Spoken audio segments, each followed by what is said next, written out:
good morning, good afternoon, good evening, wherever you're joining from. And I see there's quite a few people from all over the world. Thanks for joining. For those who are also in the Asia Pacific time zone, I know it's late, but great to have you here. Before I continue further, I just want to share some technical and housekeeping details so you're ready to follow this event. This webinar will be in English, so we do have some live translated captions. To see this, please select closed captions or the CC on your Zoom menu bar to choose your preferred caption language. And on this kind reminder that English may not be the first language for everyone, so we ask all our speakers to clearly articulate and speak slowly. We will be recording this event and it will be uploaded on the Charter events page, so you can check it out later. We are having a packed agenda today, so we will not have time for Q&A, but we do ask you to share your questions in the chat box. And if you have a specific question for a speaker, please do indicate which one. And our speakers have kindly said that they're going to reply to them wherever possible. And also for participants, feel free to also respond to these questions because we have a lot of knowledge in this room. And we also invite you to share your details, introduce yourself on the chat function so everyone knows who is on the call. So my name is Nishani Jayamaha. I am the co-coordinator of the Climate and Environment Charter Secretariat. And please mute yourselves as well, please. Thank you. Yeah, that's another point to say, mute yourself. Thank you. My name is Nishani Jayamaha. I'm the co-coordinator and I am joined today with Natasha from the Climate and Environment Charter Secretariat as we join this webinar on climate change adaptation in the humanitarian sector, locally led solutions under increased pressure. In today's webinar, we are going to take a deep dive into how humanitarian organizations are working on climate change adaptation in the sector. And just to kickstart, the commitment one of the Charter calls on us to step up our response to growing humanitarian needs and help people adapt to the impacts of the climate and environmental crisis. And we are seeing an unprecedented amount of disasters impacting communities due to climate change.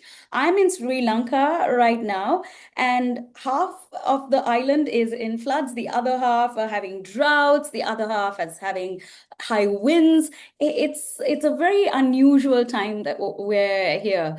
And I was in Pakistan just last week, and every community-based and local actor that I was speaking to and I met said that they're experiencing never before seen rains, flash floods, droughts, and landslides. The rains are not arriving when it's supposed to, and when they do come, it's a year's worth of rainfall in just a few hours. And these are damaging crops and destroying livelihoods. Glaciers are melting at a rapid rate and are creating flash floods and landslides. And in coastal areas such as Bangladesh, Indonesia, the Philippines, and small island states, rising sea levels are increasing salinity levels in the water, destroying crops, displacing peoples, and sometimes permanently. And due to conflict and fragility, the systems that people rely on to cope with climate shocks such as water networks, agricultural land, and basic infrastructure are being disrupted. And in places like Somalia, South Sudan, and the Sahel, insecurity limits movement and access to grazing land, for example, exposing pastoralists to droughts, extreme heat, and floods. Women and children have to walk longer to find water, facing protection issues and missing schools. So in such scenarios, the question is, how can we as organizations support local communities to adapt to an increasingly challenging and changing landscape? The commitment 3 of the Charter calls on us to embrace the leadership of local actors and communities. We're seeing that local communities and organizations are already knowledge holders about their own environment. While global level financing and adaptation is still being debated and financing is yet to meet the increasing needs, we're seeing communities and local actors are already finding solutions. So we need to make sure that we're using this local and indigenous knowledge in our programming. While saying saying that, climate risks are becoming more unpredictable, like we heard from our organizations in Pakistan or the others. But humanitarian organizations can complement local and indigenous adaptation knowledge with foresight, future planning to support our programs to be more future fit. And in today's webinar, we will showcase how our charter signatories are already working on locally led adaptation programs. And we will share tools, guidance, and resources that can be used to support you to integrate and mainstream climate change adaptation measures into your programs. And of course, we are going to look for your suggestions as to how we can develop the charter tools and resources platform to support you better. And if we go on to the next slide, we have an amazing array of speakers that have a range of experience, practitioners joining us from across the globe, from Bangladesh, Ethiopia, Somalia, and others, who will inspire you on how they're using locally led adaptation solutions to support their own communities, build resilience to climate change. We also know that humanitarian sector is struggling to meet rising needs in an era of funding cuts. So we will share some insights into the funding landscape and share opportunities on available funding to help you in your programming. Adaptation has a small window, and we need to act now before it's too late. So without further ado, I'm going to hand over the floor to Natasha, and looking forward to hearing from everyone on this webinar. Over to you. Thanks, Nishani. And I really am grateful for the framing of why we're here, why it's important, why now. I am so excited as well that we have such a diverse set of speakers today and that our room is filled with dozens of people that are coming with their own background and experience. And we wanted to just get it started by seeing who's in the room. And I've got a few questions lined up to help us get there. You can access that by scanning the QR code on the screen or visiting menti.com and entering the code 24178239. And we can get a sense of who we have here today. I know on my side, I can see that we have about 60 people in the room, and we're seeing about a third of them filling in the Menti here. We have a lot of INGO partners here. Welcome. I'll give this a moment for people to answer. But as you're logging on to Menti, one of the things we want to emphasize today is how diverse the experiences we have working on climate adaptation. And that experience comes from such a variety of different organization types and geographies.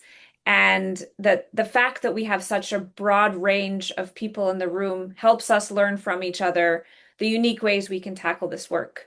I'm going to move on to the next question. And you're welcome to keep answering for those that are joining. If I can move my slide, let's see. What region are you primarily working in? We have speakers coming, as Nishani said, from Bangladesh, from Somalia, from Ethiopia, from India, but the expertise we have is really diverse and global. And I think there are some gaps. As I'm seeing coming into the Menti now, Latin America and the Caribbean have a vast amount of experience on climate adaptation. And I'm glad that we have at least one person in the room from Latin America and the Caribbean and from the MENA region. And I think that there's more we can do to learn between regions. But here it's just useful to see where we're working, because the climate adaptation contexts are different.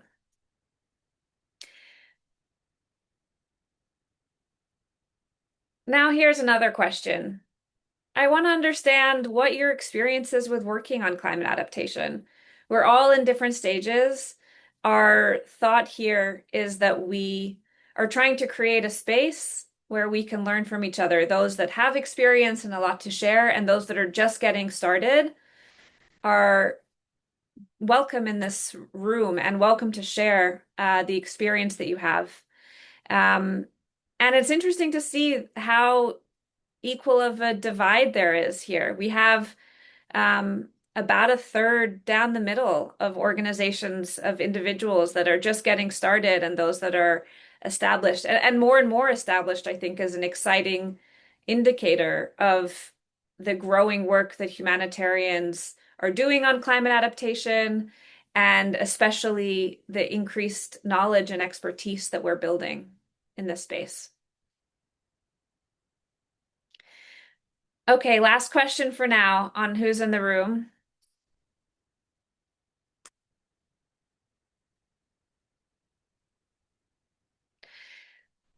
Of course, this is a question. It's an important question for all of us. What is the biggest challenge your organization faces in delivering adaptation work right now? And with no surprise at all of the responses coming in so far, oh, not all of them. A huge part of the responses here is around funding and resources and buy-in, politics, partners. These are all important too. There is no doubt that working on climate adaptation requires navigating the complex political systems that we're operating in, the complex partnership and coordination requirements that it needs. I'm seeing access to information, competing needs, guidance. These are all really interesting to see. Digital tools. One of the things we'll showcase here is the tools and resources that also exist. And hopefully later in the webinar, we'll have a conversation. Well, not hopefully, we will later in the webinar have a conversation around this big question around funding.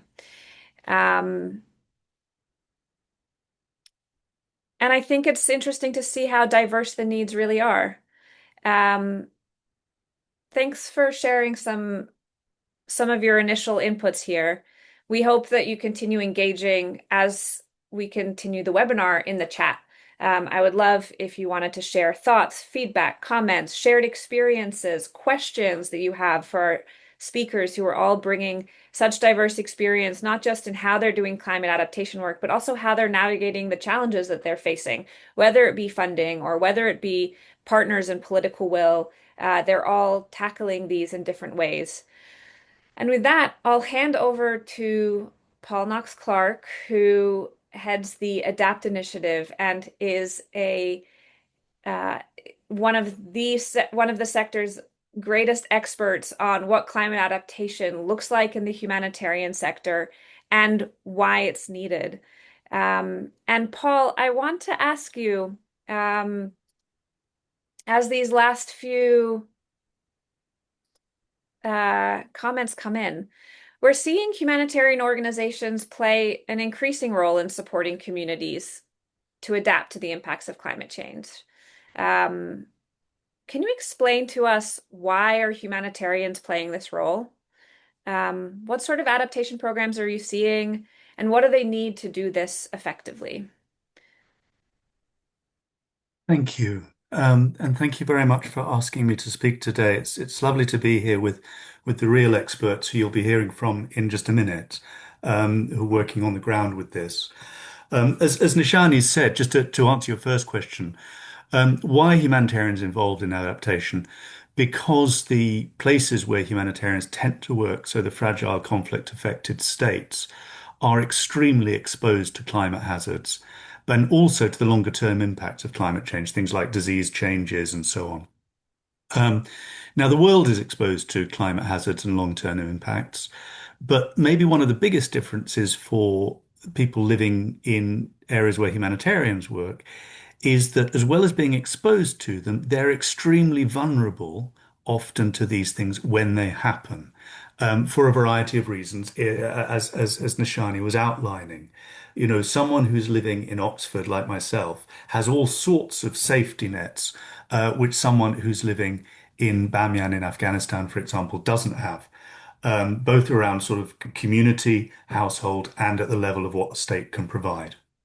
So people in these areas are really on the front line and the most vulnerable to climate change. And yet, as Amir, I think, will be telling us later, there is very little financial support, global international financial support goes to fragile for climate adaptation, goes to these areas. And in fact, the more fragile a country is or an area is, the less financial support it gets. So you take all of these things, massive need, very little support. Um, and one of the few sort of structures or systems which is consistently involved in many fragile states is the humanitarian system. And so why are humanitarians involved in adaptation, climate adaptation? It's not necessarily because humanitarians are good at it. It's because humanitarians are there. And that leads to, I think, certain problems to go to, you know, how does it work and perhaps how doesn't it work? Um, Humanitarians are very, or in many cases, are good at doing the thing, you know, doing the job that humanitarian action is there to do. But because it was designed or evolved to do certain things, the humanitarian system is some of the ways it's structured, which are good at doing humanitarian response, actually make it more difficult to do good climate change adaptation. And I'd like to talk about three of those problems now. And the reason I'd like to talk about them is because I think the organizations that overcome these three problems are the ones who are able to do climate adaptation well. This isn't to diss the humanitarian system or to say it's all rubbish. It's just to say it was never developed to do adaptation and it's having to learn really quickly. So let's look at those three challenges. Firstly, if we could go to the next slide. Humanitarian action basically focuses on what's happening now and what has happened in the past. You look at the situation people are in now because of something that's happening now, or because something that's just happened. Climate adaptation doesn't work that way, as we all know. Climate adaptation is really looking at the situation people will be in the future because of something that's happening now and will happen in the future. So instead of being present and past focused, it's present and future focused. And you see this everywhere. You see it in the tools humanitarians use, the assessments, the needs and capacity assessments. They generally tend to ask, what's the situation now? Not what's the situation going to be in 2 or 3 years' time. You see it in the funding, where often humanitarian funding makes it almost impossible to climate proof things like wash facilities or health facilities because it's for spending now. It's not meant to take the future into account. And potentially most worrying, you see this in the danger of maladaptation. That's where humanitarians try and do things that are future focused, but they underestimate the future risks. An example would be providing seeds which are drought proof or heat proof to a certain level, but which are really not going to be able to deal with the climate impacts in 5 years' time, thus actually putting people in a worse situation rather than a better situation. Now, the fix to this problem of looking backwards rather than looking forwards is simple. All our programs should be asking the question, what are the future risks? Although it's a little bit difficult when we start finding out what the risks are and we have to make decisions about if something is 50% likely to happen, are we going to spend money on it? If it's 20% likely, are we going to spend money on it? So there's new skills around understanding and responding to risk that humanitarians need. If we go to the second problem, which humanitarians have to overcome, and this is the sectoral approach. And it's not just a humanitarian thing. Governments do it. Everyone dealing with complex systems has to break them up in order to deal with them. And we know humanitarian action is very clearly differentiated from other action that takes place often in the same geographies. So peace action or development action. And within humanitarian action, the work is often split up into food security and livelihoods, or WASH, or nutrition, or health. And although all of these things come together for that sick child who is experiencing problems in all of these areas, technically we break them up to work with them. The problem with that is climate change doesn't care. It massively increases the pressure on all of the sectors at once, and it particularly increases the pressure on the intersections where these sectors meet. And for us as organizations, what we need to fix is the challenge of following a humanitarian path when we're trying to do adaptation work. So just going down a kind of supply-led path where we say, okay, what we do is response. It might be anticipatory response, but it's just response. And say, no, we need to look at the big picture. We need to look at resilience. We need to look at preparedness too. Or just going down an FSL, food security and livelihood route, where essentially we're doing something that because we can, and the fix is coming from the other place and saying what actually are the adaptation needs and working backwards to what we can provide. It's not the way humanitarians tend to work. And it's quite difficult, which is why, as we've seen with work around the nexus and so on. And then finally, the third challenge is the challenge, if we could just move, is the challenge of the blank sheet of paper, of failing to recognize what's already there. Humanitarian action was basically designed to provide a basic set of activities to keep people alive, to support physical survival. And it generally kind of conceptually does this in a field, literally sort of talks about a field in a big empty space. And that's often for reasons of speed. You just put the whole set in. Um, and so those needs and capacity assessments I mentioned are generally stronger on need than they are on capacity.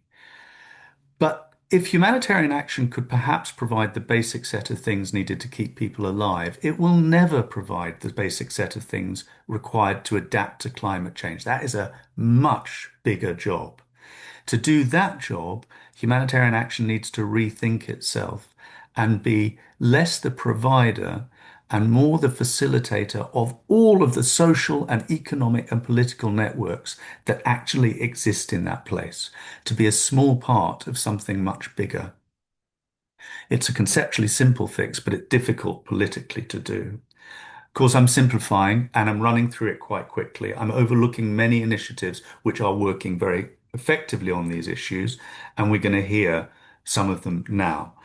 But I would suggest that where we can overcome these three things, humanitarians can and are doing effective climate adaptation work. And the nice thing is that national NGOs and local civil society organizations who never really bought into fully to the humanitarian ways of working are way ahead in many of these areas of not doing these things, of working in different ways. And that's why we have so much to learn from them. At which point I hand over to those we have a lot to learn from. Thank you very much. Thanks, Paul. And you have really helped frame this conversation exactly where we need it to be, which is that there's so much already happening and there's a lot of work still to be done. And a lot of that work can be done by learning from the work of organizations operating on the local and national level that are already thinking creatively about how to work innovatively with partners and coordinate across the various players in their space and trying to do the hard work of seeing the bigger picture. And I am excited that we have the set of speakers that we have today that are going to showcase the depth and breadth of the humanitarian adaptation work, from refugee camps in Bangladesh to farming communities in Somalia. And I'll move between our speakers, asking a question at a time. Our speakers know that they're going to answer my questions in 2 or 3 minutes, because the hope is really to just get snapshots of some of this work. And I want to start at the beginning. Abdikadir Adan is the director of the head of monitoring, evaluation, research, and learning at the Zamzam Foundation in Somalia. And I want to start at the beginning with you, Abdi, because what I've heard from your organization and the way you work is that you spent a lot of time really trying to understand what the communities you work in need. Can you tell us about the process for understanding the adaptation needs of the farming communities you work with that led to your climate smart agriculture and irrigation project? I want to hear how you decided what was needed and also if you can also take some time to also share what impact did that program have from an adaptation perspective. Yeah, thank you very much, Natasha, and welcome everybody who's listening. My name is Abdi Kadir from Zamzam Foundation, Somalia. Yeah, just to put you into the perspective, Somalia faces between two cycles of disasters. We have either a drought or floods. So in the midst of this, we had a project that was supporting farmer communities in the riverine area in central Somalia. We had, a project around agricultural sustainability for riverine farmers. These farmers, remember, at background left, farming, and we wanted to operationalize their main livelihood in that sector. So the project was supporting the farmers, 4 seasons, supporting them with farm inputs, and also creating a conducive environment, including market exhibitions for their products and all that. So in the first, 1 year, at the start of the project, we had supported them with farm inputs, including land preparation, seed distribution to around 600 farmers. We have also supported them create a cooperative, 120 members, each cooperative, 5 cooperative for 5 different villages across the supported communities. So the first season, we wanted, the farm yield to increase as a result of our inputs, but it failed. The reason why it failed was as a result of flash floods that happened within the season before they harvested their product. So as a result of that, we had to go to the drawing board, sit back with the communities again using participator approach, where we had agreed with them 3 key takeaways. One, do the farming off season, where when there is no floods, to make sure that the crop and the inputs they're given do not fail. That was the first case. The second was the canals that were bringing the water to the farms were far away a bit from the river because they were, moving away from the floods, and they couldn't, reach the water couldn't reach the farms. So the initial project design did not include canal rehabilitation. So we had to go back to the donor, seek approval from the donor to include the new dynamics that were coming in as a result of the participatory approach from the farmers. And this has improved. The following 3 seasons, the farmers did produce enough for themselves and to get livelihood as well. So that project currently ended, and it's 1 year since it ended, and we do follow up every season on how they are doing, and we can confirm that they're even producing more and more as a result of that engagement. Again, what we also supported them, not just rehabilitation of the canal, but we provided them with water pumps. And that water pumps itself, we used, technology where, we use the solar water pump, and that is a learning itself. Apart from that, Zamzam Foundation also in Somalia do water boreholes across Somalia, supporting, people with humanitarian needs, including IDP. The background photo you can see is one of the boreholes we have built this year around June as well. And you see, it is supported by a solar-powered, energy system.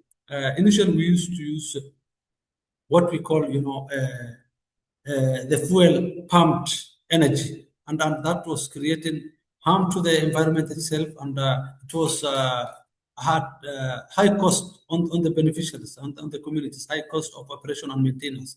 So to move away from that and use fuel efficient, we also use solar powered pumping of water to the communities. Thank you very much. I'm sure I'm 2 minutes over. Yeah. Thanks, Abdi Kadir. I'm really grateful that you shared honestly about the process of how you evaluated the needs and in fact took a project and went back to the drawing board, as you said, and back to the donor to adapt the program to meet the needs of the community. And I think that learning piece is something I want to come back to you on. So I'll come back to you with another question a little bit later. But I now want to move to a very different context, to Bangladesh, to Cox's Bazar, and introduce Double Kaji Rokaha and Mahmoud Mamoon, who are working with IOM Bangladesh on a resilient shelter initiative in Cox's Bazar. And so my first question for your team, doing adaptation work with displaced and refugee populations has its really unique challenges, especially when we're thinking about part of this theme of the webinar as well, what it means to be locally led. And I'm wondering if you can share how you came to the Resilient Shelter Initiative, and what your engagement with the Rohingya community as well as the local authorities in Bangladesh has looked like.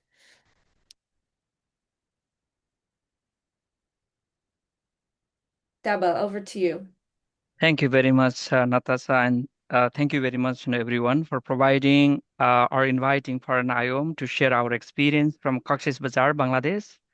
My name is Rabal. I'm Shelter NFI Program Manager, looking after overall shelter, NFI, and LPG response. I would like to give you a brief overview on the Rohingya response here. So the Rohingya response is now, it is 9th year since the major influx on 2027, and this is protected crisis. So nearly 1.2 million people are living across 33 camps, and it is situated in hilly terrains. So families are still living in very congested camps. Refugee shelters are exposed to multiple hazards.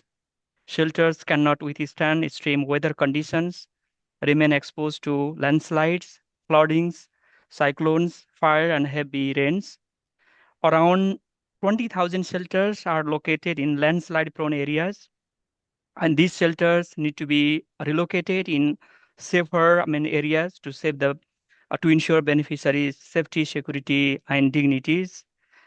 Since 2018, more than 3,000 fire incident has been recorded in Cox's Bazar, and over 20,000 shelter got damaged due to the fires. In the camps, most shelters are constructed from temporary shelter materials, and these materials are good for, mainly these materials are bamboo and tarpaulins, and these materials are good for emergency setting, but not for long run. And over the times, these materials become very weak. So, and these shelters require regular repair and maintenance. And at the same time, maintaining these shelters requires significant fundings. And right now, the humanitarian agency here in Cox's Bazar it's really challenging. They don't have sufficient funding for shelter repair and maintenance. And so this is the main reason how I am come up with exploring safer, more durable, weather resilient, and fire retardant shelter options. Just to highlight, what we have started, what we have done so far. So we could, considering all these challenges, I am started coordinating and communicating with government of Bangladesh, sector partner agencies, and we started beginning weather resilient and fire retardant shelter options. So as part of alternative shelter materials, IOM piloted and tested lime stabilized soil shelters using locally available eco-friendly materials. So during the pilotings, we coordinated and collaborated with different partner agencies. For us, coordination is central in the process. So various shelter materials were piloted and tested in laboratories. Then we shared with the government authorities, sector partners, by ensuring the new shelter materials align with safety, security, and also with the local context. At the same time, we also collected feedback from different stakeholders. We incorporated their feedback into the shelter design and implementation plan. So I just wanted to highlight here the refugee household provided their feedback on comfort, safety, usability, and also design preference.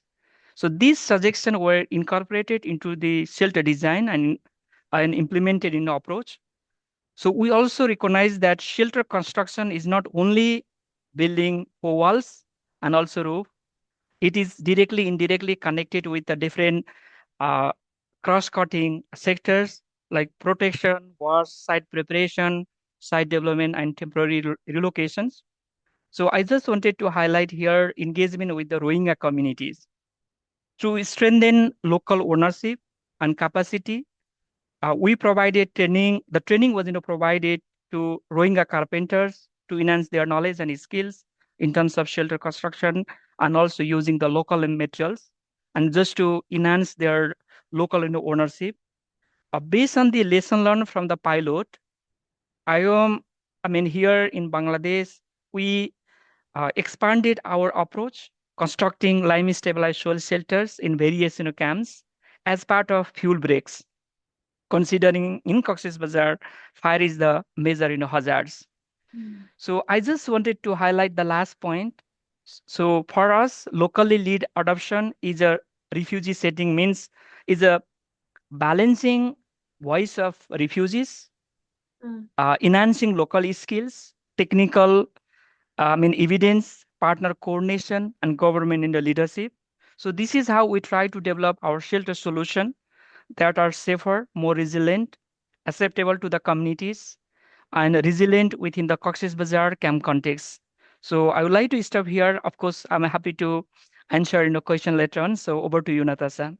Thanks, Double. And I really am grateful for the clear connection you made to some of the points that it wasn't intentional, but the points that Paul brought up earlier about the importance of the coordination of the cross-cutting sector work that you're doing. And I think that sounds like it was an essential part of setting up this project and making it successful. And when I've learned about your work and read the case studies written about it, which we'll share in the chat, I understood that that the lime stabilized shelter costs, roughly double, as you said, of the bamboo ones. And, we're operating in a context where funding is extremely limited. And so my question is for Mohammed, you know, when you have such a situation where demand far outstrips what you can build, not everyone can have these fire resilient shelters. How do you prioritize who gets one? And what was your process for that? Thank you, Natasha. So, in terms of the prioritization, so first we prioritize based on the risks, not only on demand. So, because funding is limited, we cannot upgrade every shelter at once. It is very lengthy. So, we first look at the most hazardous locations, mostly, especially the fire-prone and congested camps. And we also prioritize the most vulnerable households, such as person with disabilities, elderly people, female-headed households, and families with protection concerns. Another important point is strategic placement of these shelters. We use improved shelters in locations where they can work as a fuel breaks, as my colleague said earlier, and help reduce wider settlement risk. So the decision is not only about one family receiving a better shelter, it is about protecting nearby household and reducing risks for the wider community. So with limited funding, we use these shelters where they can save lives, reduce disaster risk, and create greatest collective benefits. Thanks. Thanks, Mohammed. Super interesting to hear, and I think that that's a really unique way to try to uh, serve as many collective needs as possible. Of course, when everyone in some way is vulnerable, it's hard to navigate, and I appreciate you sharing your reflection on that. I want to move to a different context now, to Ethiopia. Elmi, I know you put in the chat that you have some difficulty with connection, so we're going to see if we make it work, and it will likely be without video, and see if we can get your inputs here, because I'm really curious to hear DCA, Dan Church Aid in Ethiopia and globally, is doing. Yeah, You're here, great. let me try. Can you hear me? We can hear you very well. So my question is, Dan Church Aid is doing a lot on climate change adaptation in Ethiopia, and yes, can you hear me okay? Yes, I can hear you now. Great. I'm going to ask you a specific question about your work, and we'll share in the chat. There's an extreme amount of work you're doing, from green income opportunities to climate resilient, climate sensitive agriculture to early warning systems. And Elmi, when we spoke a couple of weeks ago about all of this work, you mentioned that DCA trained over 4,000 people in conflict sensitive natural resource management before much of this work happened. And I'm wondering if you can tell us, why start there? Why start with this training?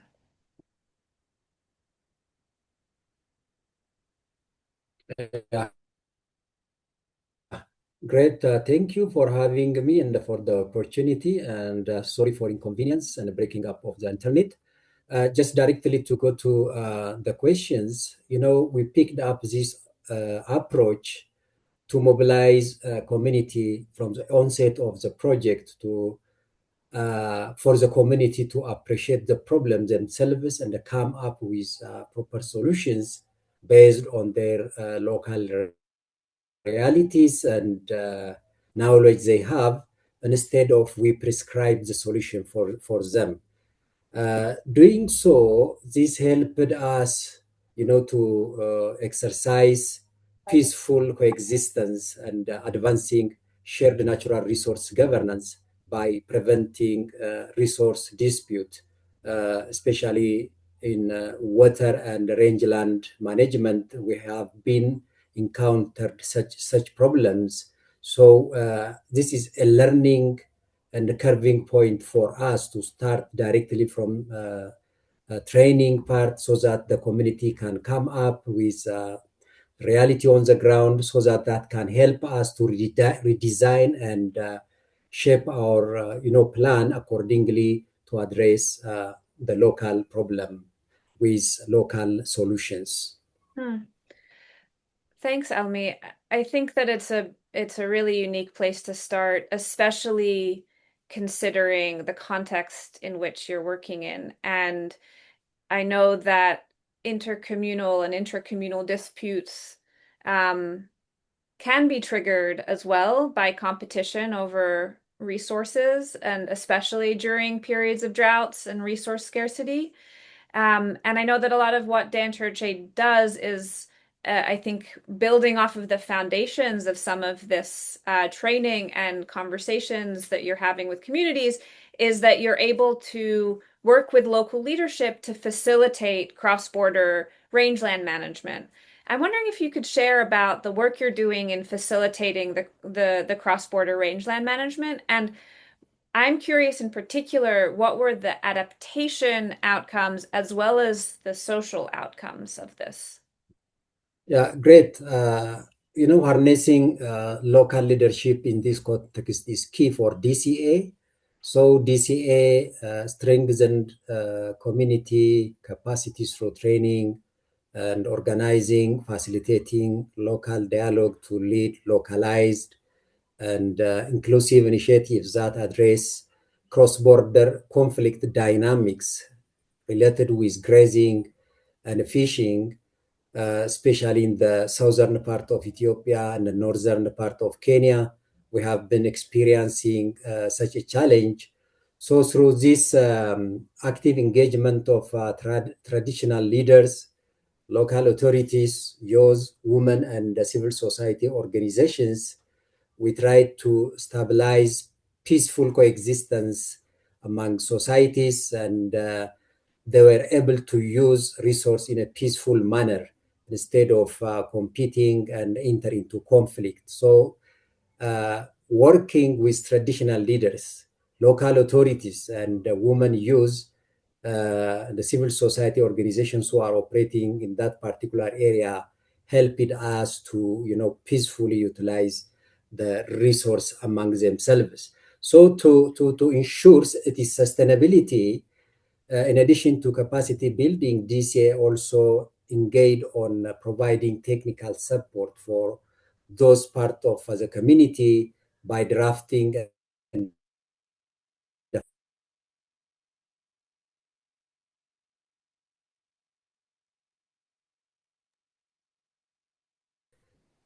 Elmi, we may have lost you.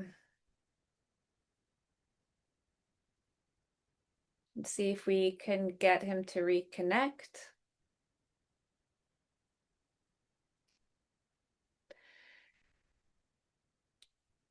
If not, we will come back to you with another question a bit later. I also know that Jyotiraj from AJSA was having some trouble connecting, and I'm wondering if Jyotiraj, if you're here.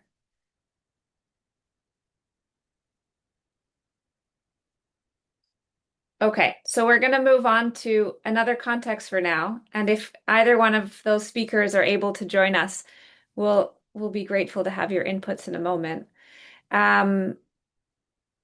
I want to turn to Shanavaz Wara from Concern Bangladesh.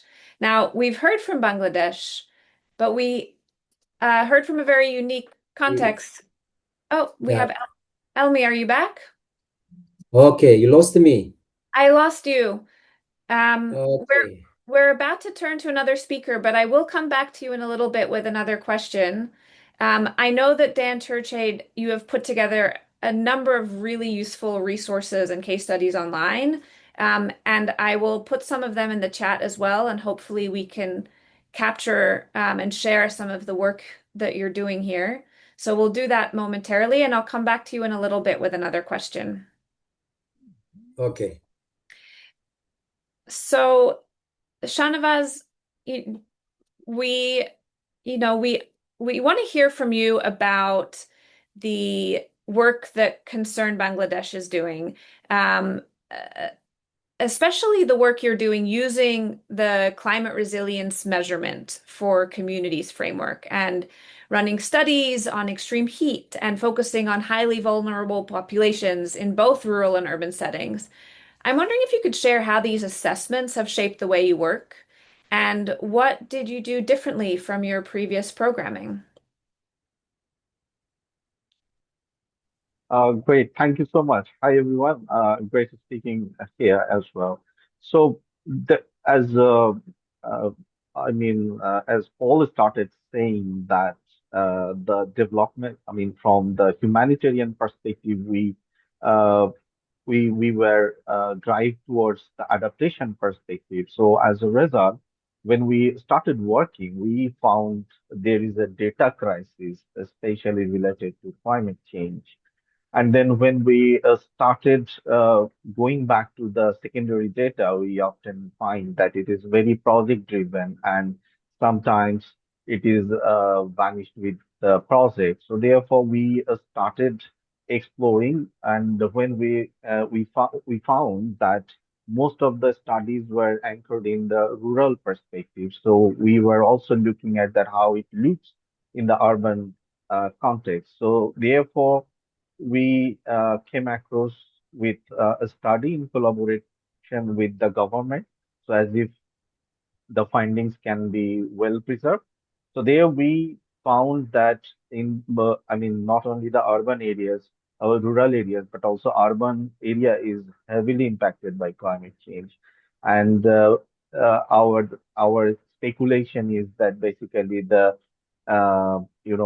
agriculture part or the labor or livelihood is heavily impacted in the rural area, but our findings are quite surprising for the rural area as well. So that also connected with the health and other areas, including the food security.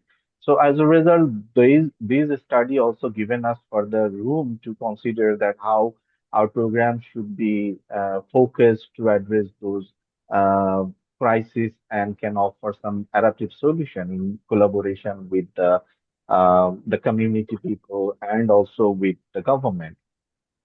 In terms of the tools, as you mentioned about the climate resilience measurement for communities. So likewise, when we looked at the tools, so most of the tools been developed in the background of humanitarian architecture. For example, when we work with the disaster management committees, we found that they have like community risk assessment tool either or the urban risk assessment tools. Those tools hardly been able to address the climatic risk that we are encountering these days. So as a result, with the support of Zurich Climate Resilience Alliance, we introduced that tool, which is also providing us some additional information around the resilience capacities of the communities. That includes the capacities of government as well. So therefore, when we apply both the tools from the government side, the risk assessment tools and this resilience assessment tool. So that has given us additional ideas that how combinedly we can come up with some effective solutions.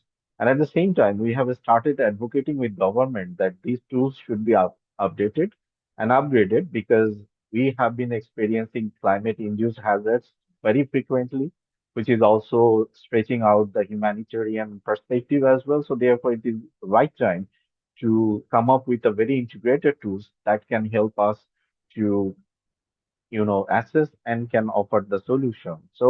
Uh, so basically, this is how we started working. And as you asked that in the past, basically we had to facilitate community people to get them understand better the perspective of climate change because it is sometimes difficult to let them understand the bigger perspective because it is slow onset and then when they start feeling it's quite late for them. So when we started facilitating those sessions, so now they are quite aware about the context. And as we also discussed earlier, that they have their own mitigation solutions. They have their own indigenous knowledge practices. So combinedly, they have started developing their, solutions, and they have started reaching out to the development partners and the local government to bring those solutions on board. So that is quite surprising that in the past, perhaps we had to give more effort in terms of facilitating them. But now these days they are facilitating both the development partners and and government at the local level to offer them support. And that is also intensifying the locally led adaptation to some extent because we do advocate for that reason as well. So this is how we see the paradigm shifting is happening on the ground. Over to Natasha. Thanks, Shahnaz. Um, I appreciate your reflection here, and I actually want to ask one follow-up question. And you mentioned that you were working with authorities and local government, and I think that it's something that's difficult in various contexts to do, but also sometimes essential. And if we had Jyotiraj from AJSA India on the call, we would have also heard in the ways in which they are working with local governments gives them the opportunity to access resources that governments have and help connect communities to different schemes that already exist.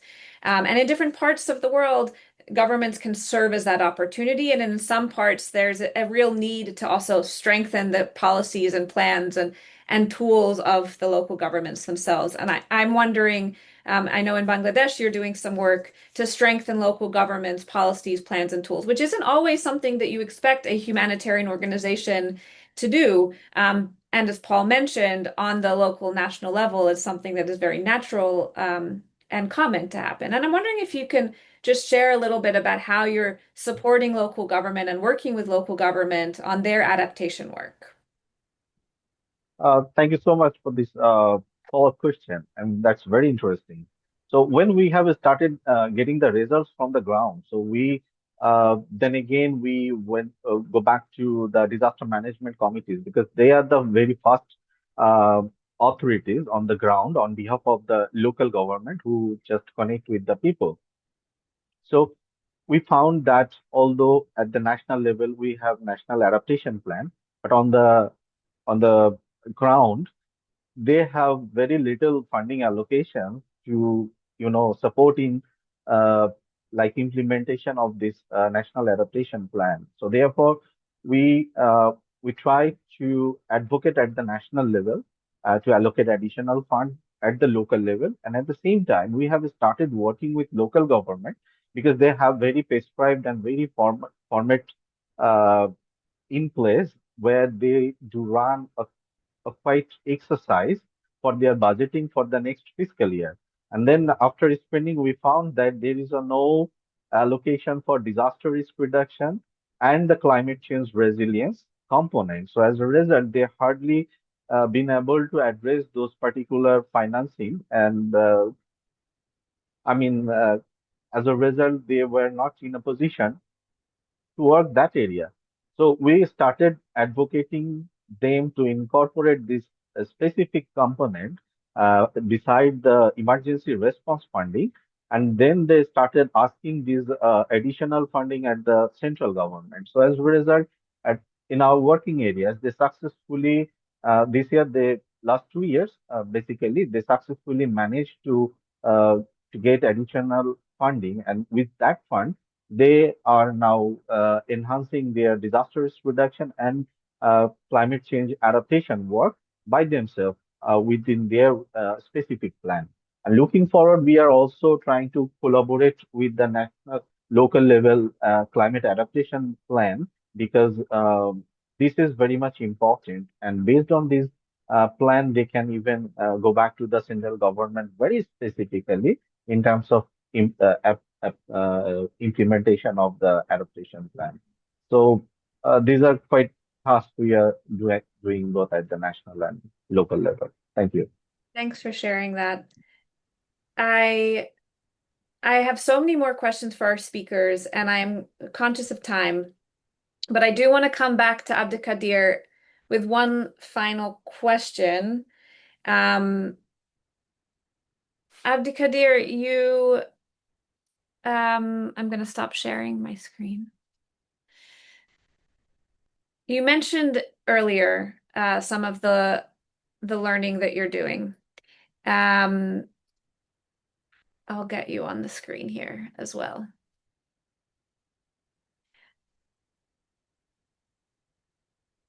You lead the monitoring, evaluation, learning at Zamzam, and two things you told us in the first intervention really stuck with me. One is that the learning is something that allowed you to adapt the project when you heard that it wasn't working, and that you went back to the donor to ask for more support.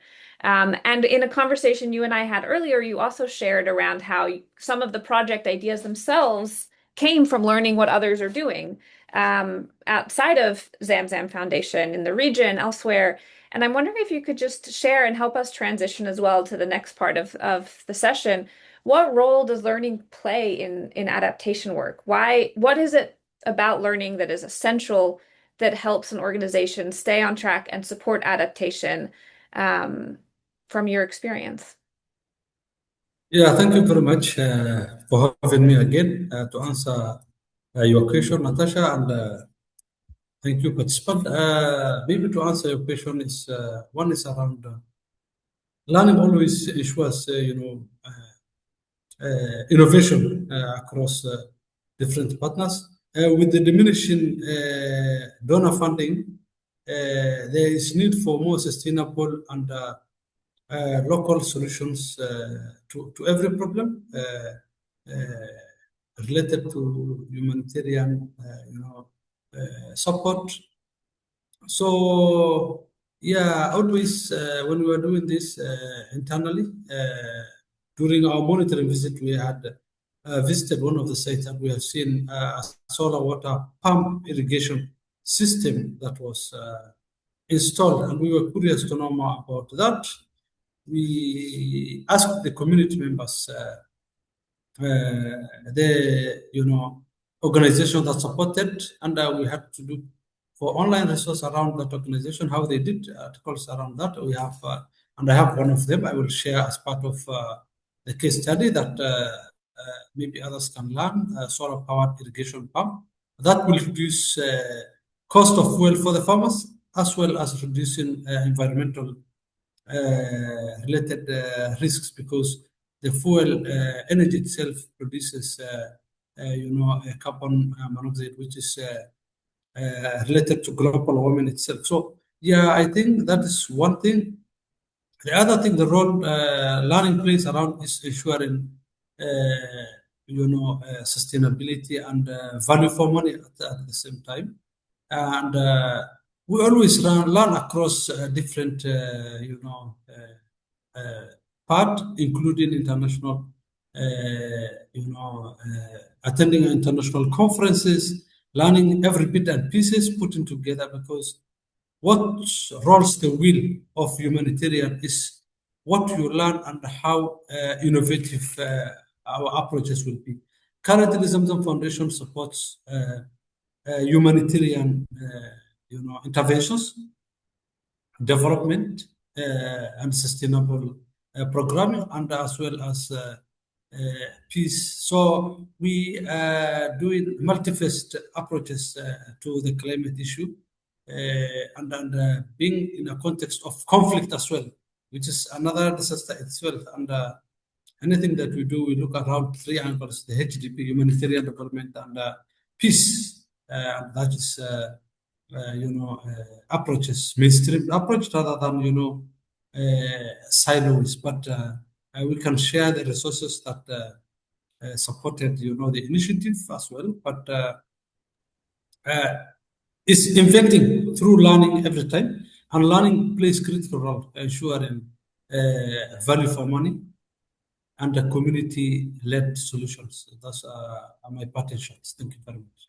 Thanks, Abdikadir. And there's just to say, the work of Zamzam Foundation, I got to know because of your commitment to the learning process and being a part of conversations at the global level as well, sharing your insights, sharing the importance of thinking about work across the peace building, humanitarian nexus. So I'm grateful for your commitment to that learning. And I think with that, we'll move to the next part of the webinar. And for the sake of time, I was hoping to go back to every speaker to ask this question, but I am going to ask all of the speakers to put this in the chat. Name one tool, resource, piece of guidance, or case study that was useful for you when you were starting this work. And while I start my side of the presentation, I'd love if you can put that into the chat and share with others as well. For those of you that have been to a charter webinar before, you know that we like to have these webinars in parallel with launching a new guidance page. We have a guidance platform on our website, and it's accessible through going to our guidance tools and resource platform. And the latest guidance page, which is available in English, Spanish, French, and Arabic, is on climate change adaptation and some of the themes that we discussed today. You can access the guidance page using the QR code on the screen or going to the Charter website. And through navigating this page, we have over 50 resources here organized into different categories. Like all of our guidance pages, we have the Getting Started section, we have training and learning opportunities, we have technical guides and tools and resources, and of course we have a number of case studies that will continue to grow and hope that we continue to capture your examples. And I'll just show you a couple examples of what's here. We have an example of the Getting Started guide where we heard about, for example, IOM Bangladesh and their work in Cox's Bazar. ODI's Humanitarian Practice Network last year had a series of case studies of climate change adaptation written by Paul Knox Clarke, who we heard from, and Mihir Bhatt, who is on the Charter board, working at the All India Disaster Mitigation Institute, with a range of different articles that show the learnings and interventions of climate change adaptation work in the humanitarian sector. And I think it's a great place to get started. There are a number of different training and learning opportunities, such as the CARE Climate and Resilience Academy. They have some self-paced courses as well as some learning journeys that are accessible in a various amount of languages, depending on each course. There's the Red Cross Red Crescent Climate Center, which has their locally led adaptation work with guides and tools and also engagement opportunities. And while a lot of this is catered for the Red Cross Red Crescent movement, I find that there's resources that are widely accessible outside of that, outside of national societies and for other organizations trying to do this work. And another example is of the tools. We have here the ISD Alive Adaptation, Livelihoods, and Ecosystems Planning tool that is a computer-based assessment that helps you understand and plan ecosystem-based adaptation. There's a number of other tools, as I said, over 50 of them in different languages. We just wanted to highlight a few, and of course, our secret interest in showcasing some of the incredible work that is happening is also to demonstrate the various different methodologies and approaches that organizations are taking to do that. And if I can't see what's happening in the chat, but I'm hoping that some of our speakers have shared some examples of the resources that were helpful for them. If you have a tool or resources as well that you want to share, you can share with us either by email or through this form. And we like to continue updating our guidance pages wherever we can as the sector continues to learn and build this expertise. And with that, I'll move on to, I'll bring in Nishani, who is going to help facilitate this next section of our conversation, which is really to address a big elephant in the room, which is that this work is well and good. And as we heard from a number of our speakers, it requires a lot of innovation to navigate some of the funding challenges that are happening. And we'll talk about that. And if you stick around after, we're going to come back to this tools and resources platform, and we'd really love to hear from you on what else might be needed here to help build this to support your needs.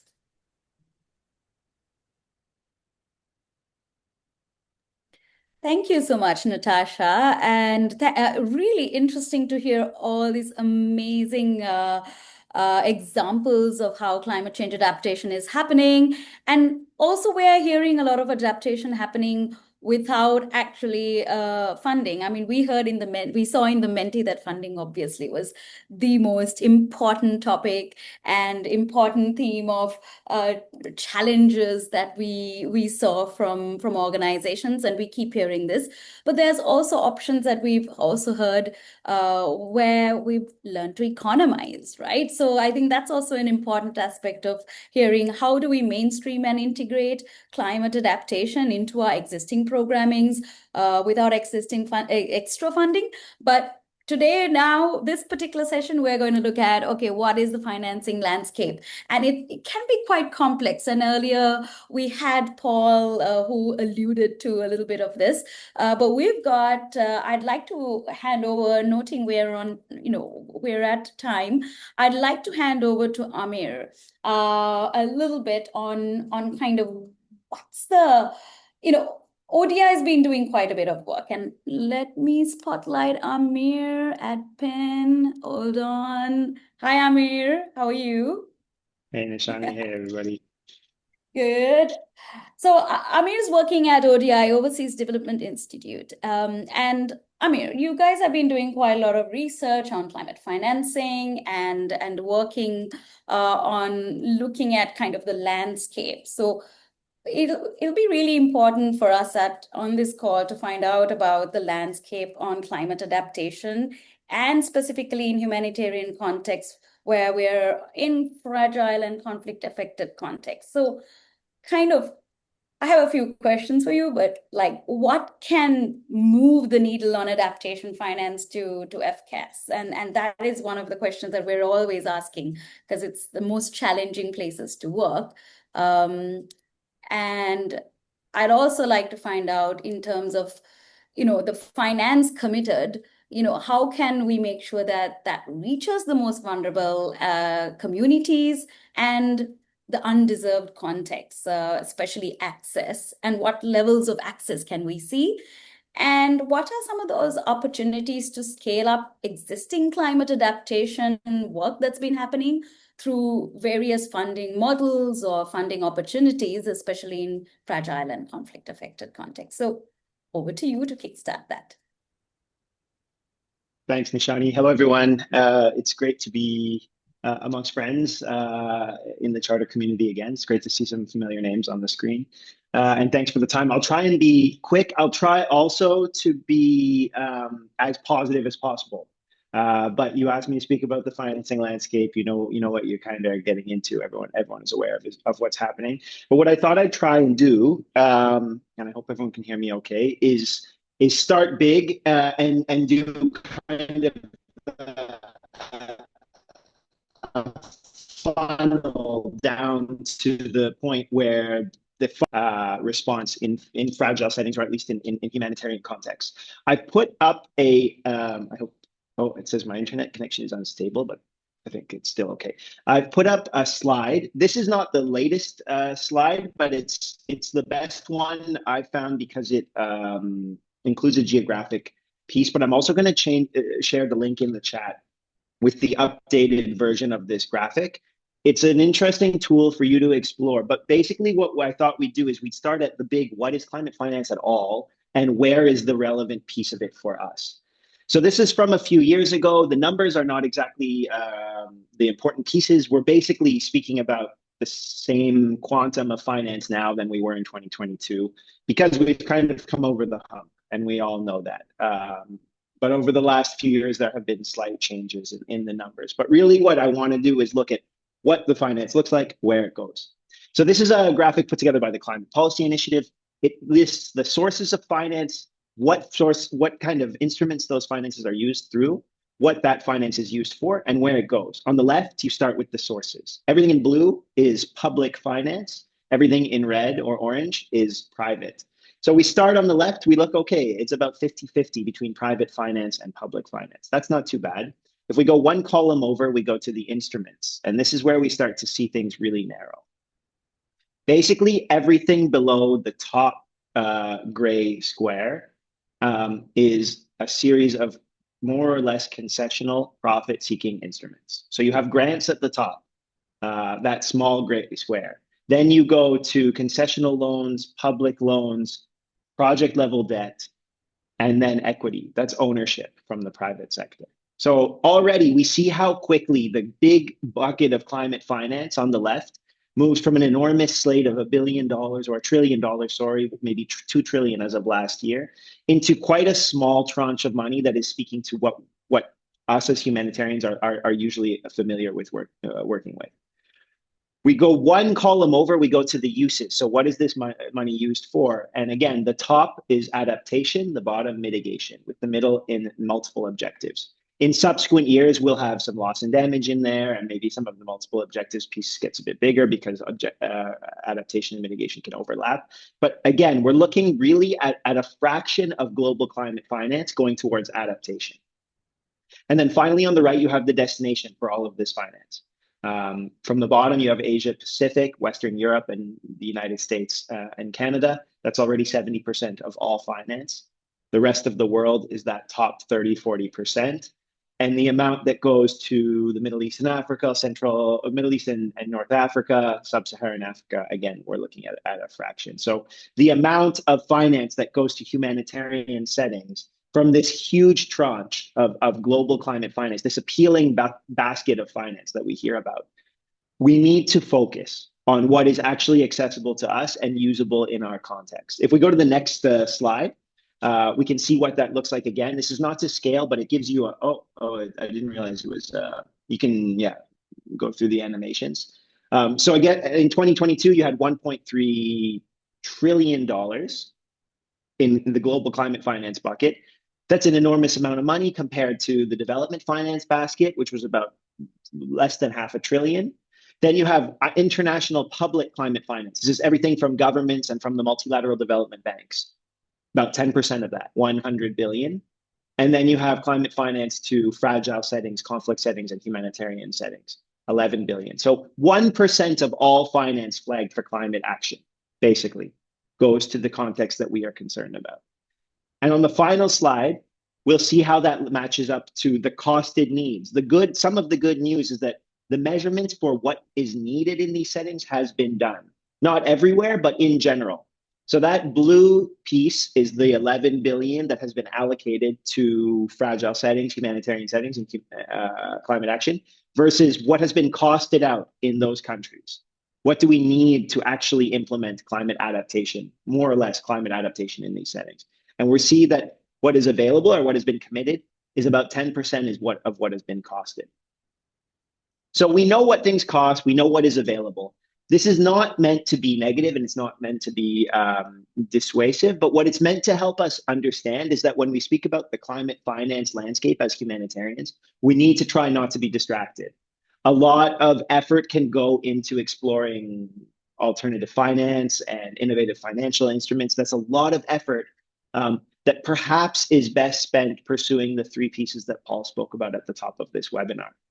Because the piece of climate finance that is dedicated and for the context where humanitarians are acting are also the ones that the international providers of climate finance are having a hard time spending. And they're having a hard time spending it because they don't know how to operate in those settings. And at the same time, they have committed to spending at least what is being allocated.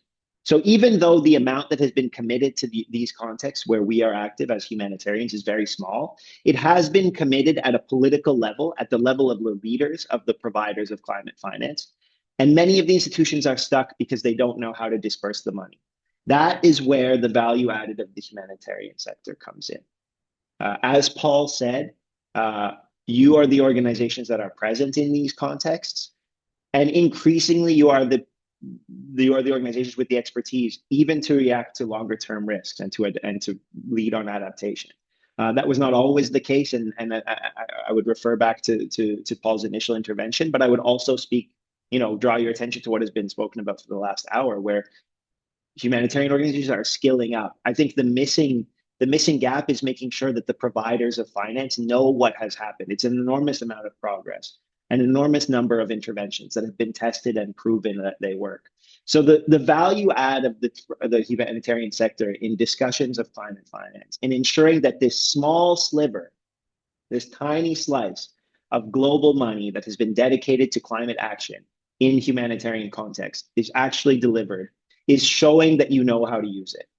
That's where the real action needs to be. I've shared the link to that platform. It's useful to play around with. I think that the guidance page for the charter is an amazing one. I think that the charter family and membership of its signatories is a really important platform that can speak to donors, supporters. I know there are representatives of states on the call, and demonstrate expertise and ability to use these resources, these fractional amounts of finance that have been promise to these settings. So, it's not that the landscape is promising. We shouldn't lie to ourselves. It's clear that there's a withdrawal from broader development action and certainly climate action amongst donors and multilateral development banks. But commitments have been made. And in order to hold those commitments and those who made them to their word, we need to demonstrate that we have the ability to absorb that finance and use it in an intelligent way.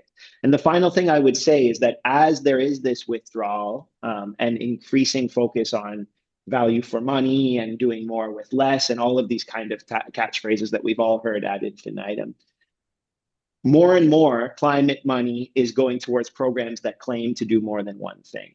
So when we're looking at where the action is and what kind of programs are likely to attract financing, it's programs that promise to address existing needs through climate action, that promise to be peace sensitive or look into the peace capacities that can be strengthened through climate action.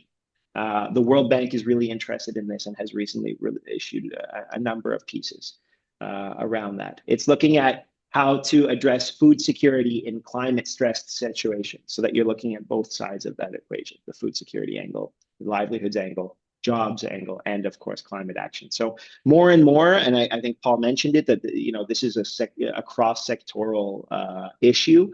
It's also the programs that address multiple sectors and multiple objectives that are likely to attract what limited funding exists. I know we're out of time. I'll leave it there. And yeah, I know it's super quick, but thank you, everyone. It's a continued conversation we're having. And, Absolutely. we've been, as the Charter Secretariat, we've been doing quite a lot of work on sharing examples of financing that's locally led, community driven. I just shared the link of the Charter events, and you can find those events on our website and look at the recordings and reports that we've shared.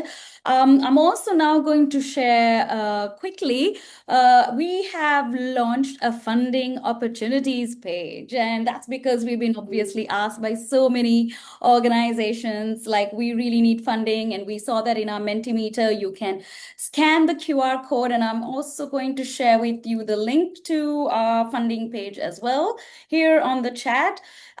We keep on a rolling basis sharing funding opportunities, so please do go and check that out.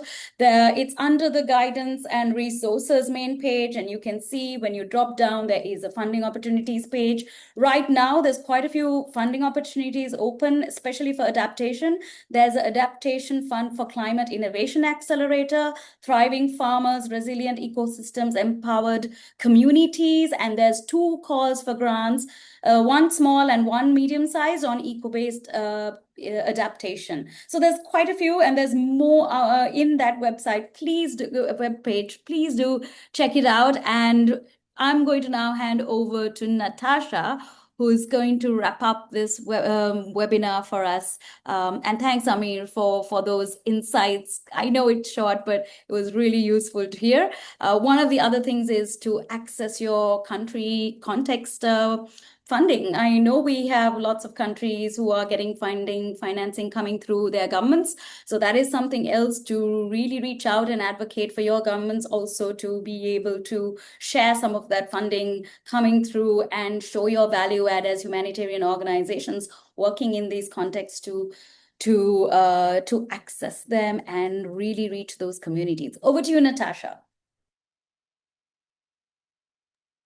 Thanks, Nashani, and thank you as well, Amir, both for the incredible work that you put into helping to build the Charter and the Secretariat and this platform as a whole, but also now to your words and guidance for the sector. And I really want to pull out one thing you said that I think is incredibly important, that the more that the providers, the financiers know what the humanitarian sector is doing, what organizations are doing, that they can use money and implement it, including in innovative ways, but also in the ways that they've continued to work. The more we can do as a sector at helping to bridge some of that financing gap. And I think if there's one big takeaway from what you've just shared, it's that. And from our speakers today, we also saw that there is so much going on. And even with funding shortages and even in complex contexts, organizations are working to center the leadership of local actors and communities in defining what they need and implementing projects to address the climate and environmental challenges that they're facing. We're at the end of our hour and a half. In my side of the world, it's 10:30 in the morning. It's time for a cup of coffee. But I am inviting those that are able and interested in sticking around for another 5 to 10 minutes. Nishani and I, as you know, spend a lot of time thinking about how we curate a guidance platform that can be useful for organizations and what in the work that you're doing. And the climate change adaptation page was the 8th thematic guidance page in the first series that we set out to try to curate the hundreds of tools and resources and working groups that exist. And we wanted to take this moment to really zoom out and look at the guidance that is out there, look at the platform as a whole, and then hear from you, from those that are able to stick around, what it is that you are missing and what you need. So for those that need to drop off, please do go ahead, including to our speakers, a huge, huge thank you. And that those that can stick around, will take another 5-10 minutes to move through that. So the first thing I wanted to do is just show off the guidance platform. And by show off, what I really mean is show you what's there. Because what we usually do in these webinars is take you on short journeys on specific pages. And here you can see that the platform is quite big, and covers a lot. So our guidance platform itself has a number of pages. The first one is really on guidance around the charter commitments. So for each commitment, we explain, what does it mean? What are the components of that commitment? How do we address this? What are the different ways we address it? And what are some considerations we might take on potential targets? We have a dedicated page on developing targets that is specifically showing off the incredible work that organizations are already doing. There is this report called On Target, which covers every commitment with a series of case studies of how organizations are meeting the targets and putting both in terms of their programs and in their targets themselves. And it also provides some guidance and learning on how to set targets. Then we have our tools and resources platform, which is where a lot of these webinars come from. They're on various different themes. The latest one we just did was on climate change adaptation, but as you can see, there are another set of different thematic pages, including one that's more cross-cutting. It's on climate programming in fragile, conflict-affected settings, and it includes things like specific data sets and fact sheets. And this page is also available as a PDF and can be shared in and of itself with a list of all of these different resources. We also have on our guidance page the new funding opportunities page that Nishani shared, as well as a link to our newsletters where we share updates. It's now monthly, on a monthly basis, with calls for input and funding and tools and new learning opportunities. And importantly, we also showcase the work and targets of signatories themselves. And you can sign up for the newsletter on our website. So now here are the questions for you, and thanks for those that